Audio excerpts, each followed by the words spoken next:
right. Your SEC Insider Hit this morning is brought to you by Went McGee, the mortgage man. He'll shop the best rates for you as you're refinancing your home, condo, townhouse.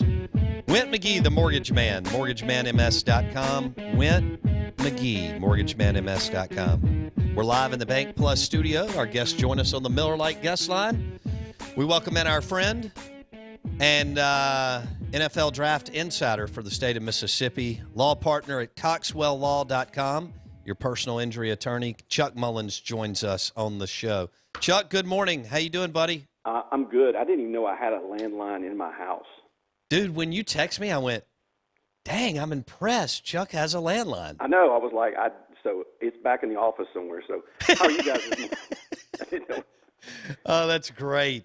Wendy kept one for a few years for the kids. Right. Before they got cell phones, if that makes sense, just in case we ran out of the house and they needed to call 911, and then, she disconnected it. It's funny you say that. It's in my office, kind of my man room, and I looked at it like a week ago, and I thought, why do I still have a phone in here? It's not hooked up. But ours rings, and we don't even answer it. We're like two old people sitting around the house. Anyway. Oh, man. Okay, so y'all had breaking news. I mean, arguably the biggest acquisition in the NFL. I mean, you could go 1A, Tom Brady, Case Keenum, right?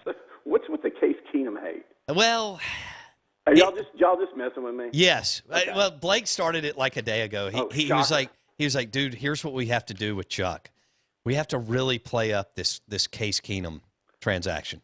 Well, the thing about it is, and at the end of the day, if you look up Case Keenum's stats, and I just did because I knew he was a solid backup, but he had two really good seasons. We mentioned the Minnesota year when he went 11-3, and I hate saying a quarterback went 11-3. I don't like that, using their one-loss records, but that's what the team went.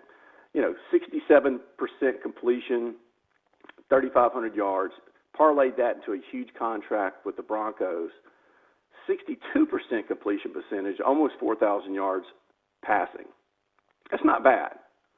Not bad at all. No. He made a pretty good career out of it. I think he's a solid backup for the Browns. But I get you. I knew Blake was messing with him. Wait, hold on.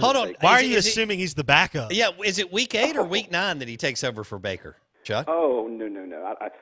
Barring injury, unless there's an injury, and I know I've got some other things I want to talk about because I think there's 3 Browns fans in Mississippi.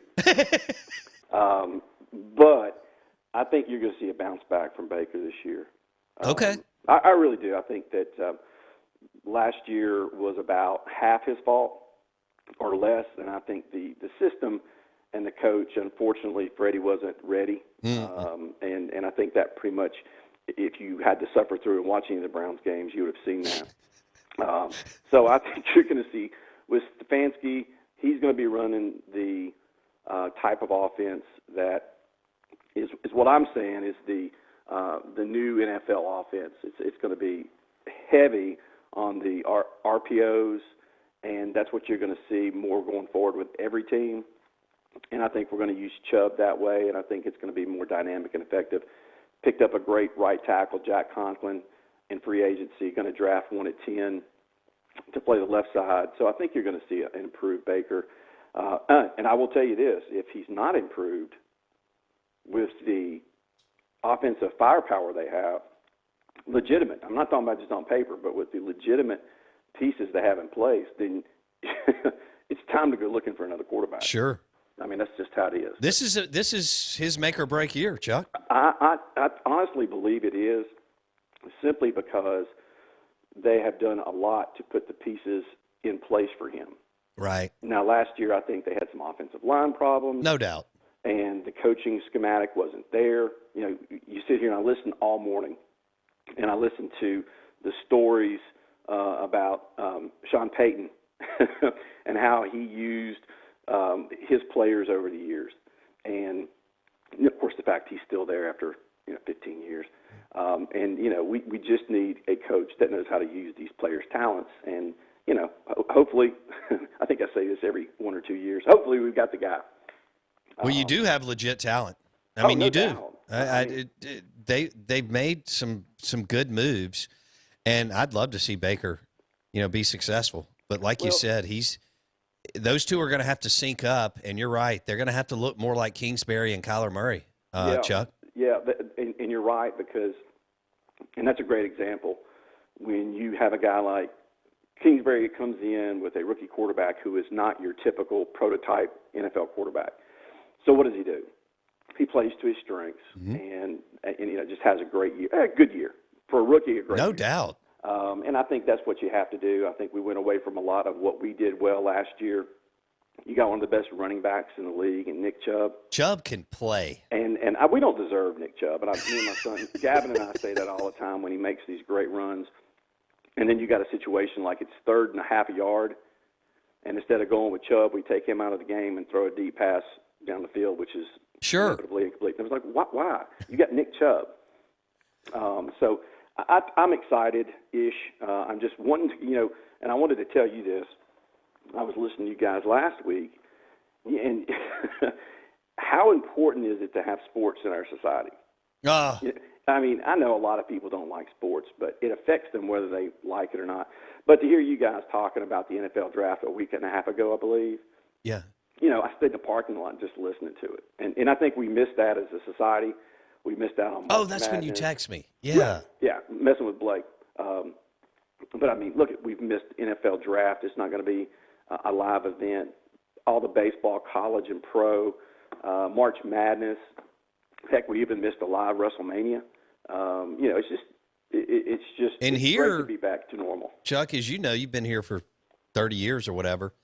I mean, we're missing SEC baseball. Yeah, that's what I meant. Yeah, it's huge. And everybody's kind of like, we're used to being out on our back patio and deck with at least SEC baseball going while you're messing around on the grill and mixing a beverage and so on.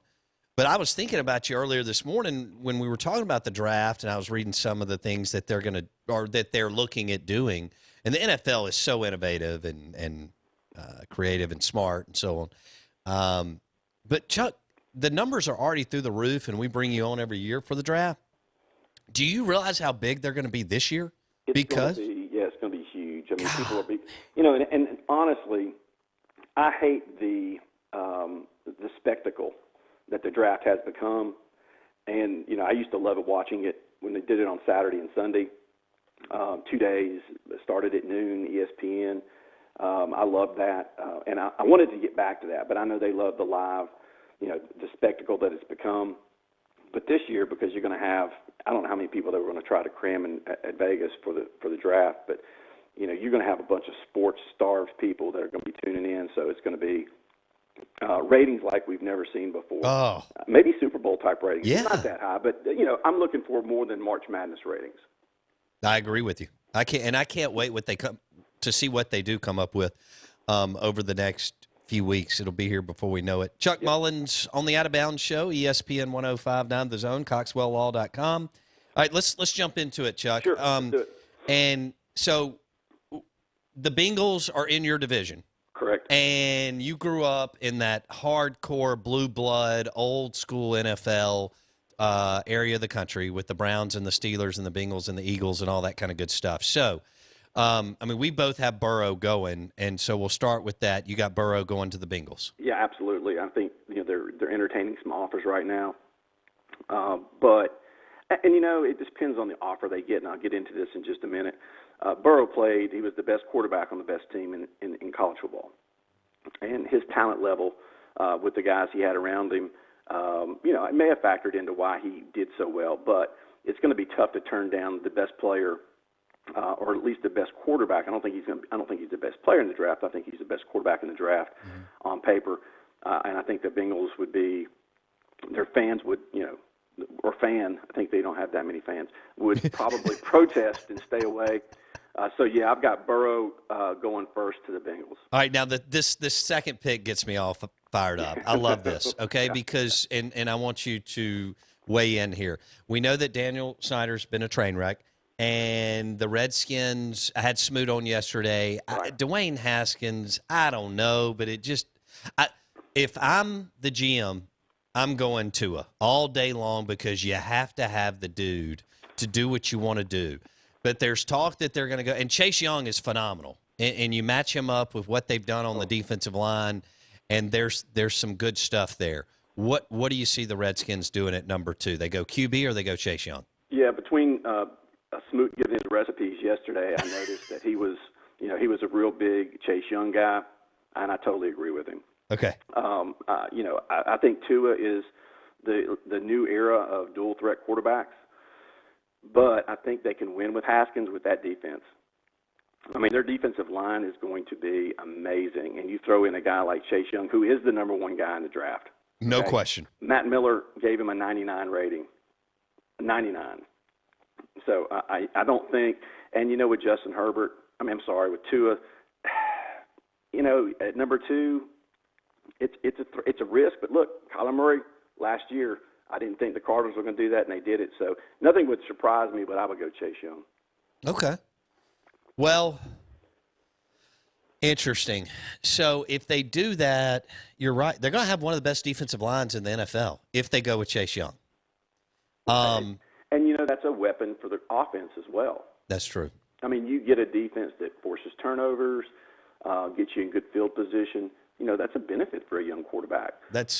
So you always got to think about how New England helped Tom Brady, not with just getting some offensive players. People said, they didn't give him the offensive players.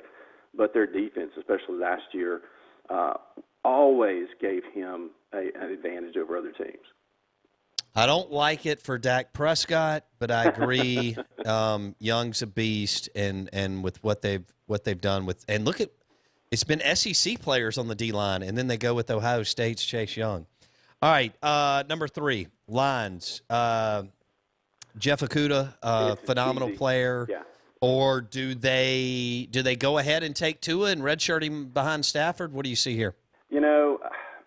It would be easy to say what you said about taking a quarterback there, preparing for the future. But I don't think NFL teams, unless it's the Green Bay Packers picking Aaron Rodgers in the 20s, you just don't do that at number 3. I think you go the best cornerback, Jeff Okudah, because you just lost, one of the top corners in the league, Darius Slay, former State guy. I think you got to go Okudah there. Big play Slay. Big play Slay. Baby. Now in the NFC East, man, with the Eagles. That was a nice pickup. It really was. Okay. So you've got Patricia and the crew. So Chuck's got the lines at 3 going Okudah, who people just rave about. Holy smokes. This guy, another freak out of Ohio State. All right, New York Giants. I think I know where you're going to go, but I'm gonna let you run with it. I want this guy to fall to the ground at 10, but I think Isaiah Simmons to them. Again, NFL is just getting bigger and faster, especially at that linebacker position. Somebody that can cover a tight end, these athletic tight ends, and these running backs out of the backfield.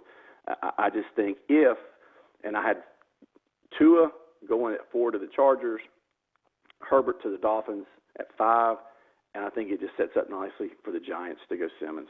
Okay. Right there. Oh, so you have a trade in there. Yeah, I did. I'm sorry. Okay. So you've got the Chargers trading up. Yes. And grabbing Tua. Correct. Ooh, I like that. Yeah.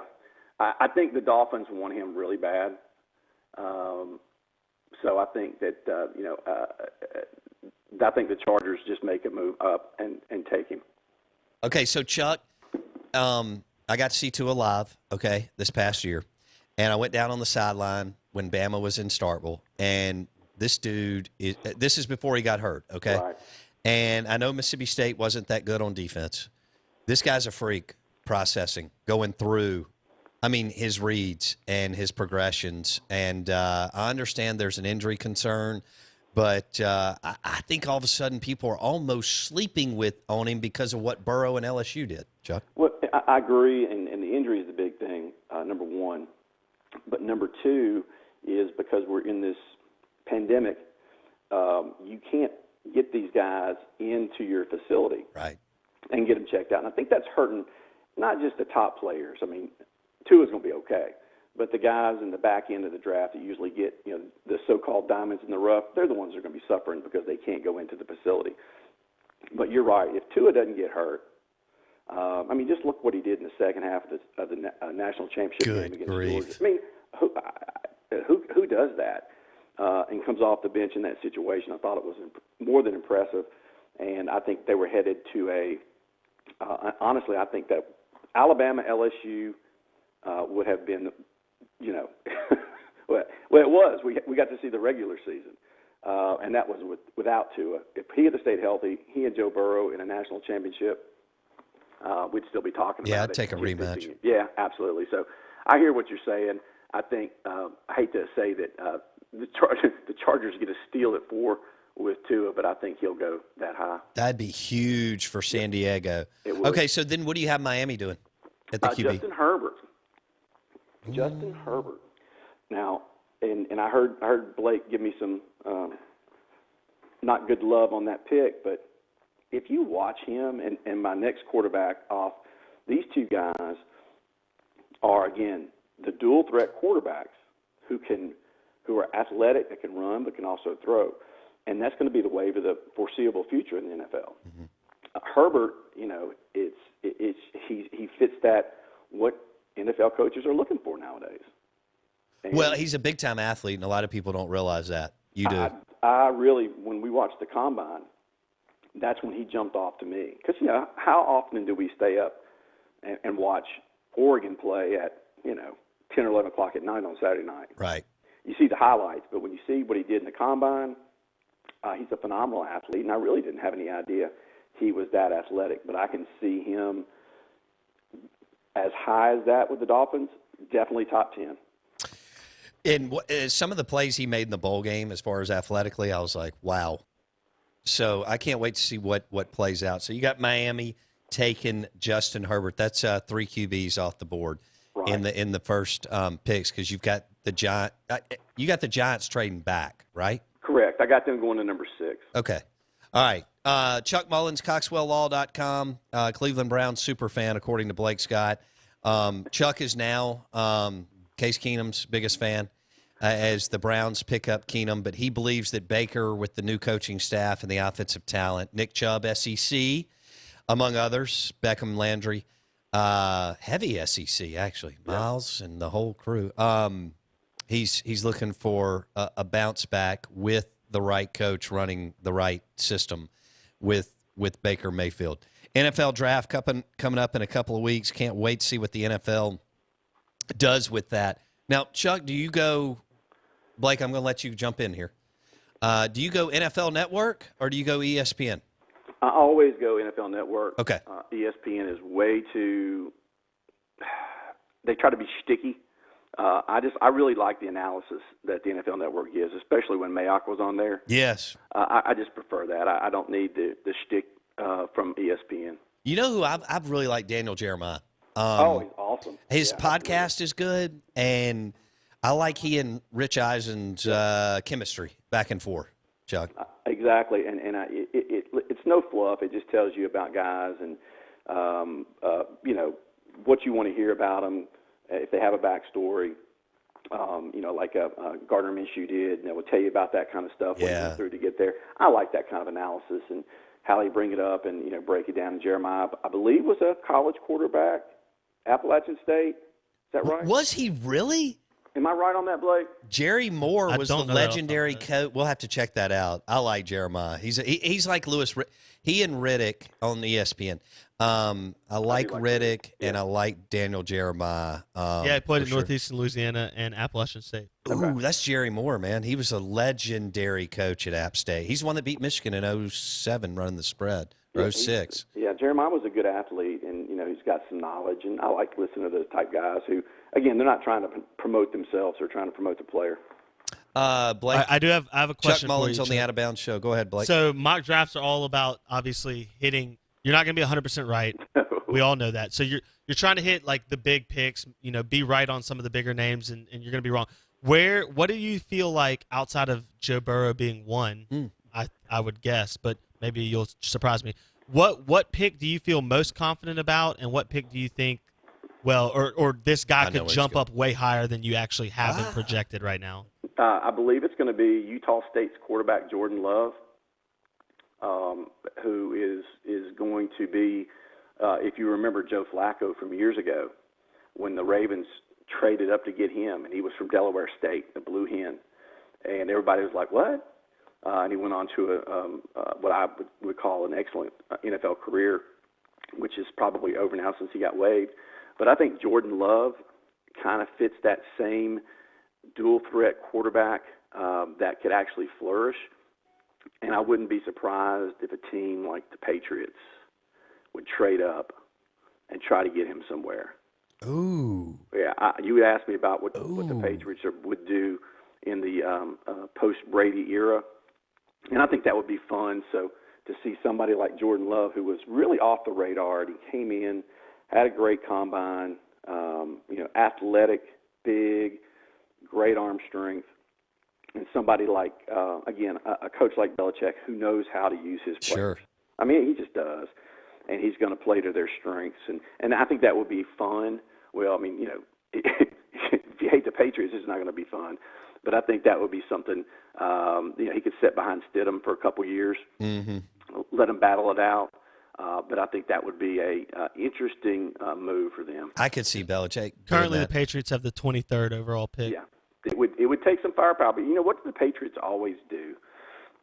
They always have extra draft picks for this type of ammunition, and they've got compensatory draft picks from the last couple of off seasons where they lose their free agents. So I think they have enough firepower to trade up with the Panthers. So you think they would have to trade up to get Jordan Love? Yeah, Chuck's right. So you see him as a top 20 pick? He'll be gone. I do, and it's just because I think that's and I hate to keep going back to this. I just think that's going to be the new future of the NFL. That the coaches are looking for that, that Lamar Jackson type player, that Kyler Murray type player, even a Jared Goff who runs a lot of the RPO. I just think that's what is the trend of the day. Because, honestly, nobody's developing pro-style quarterbacks at the high school or college level. It's all spread.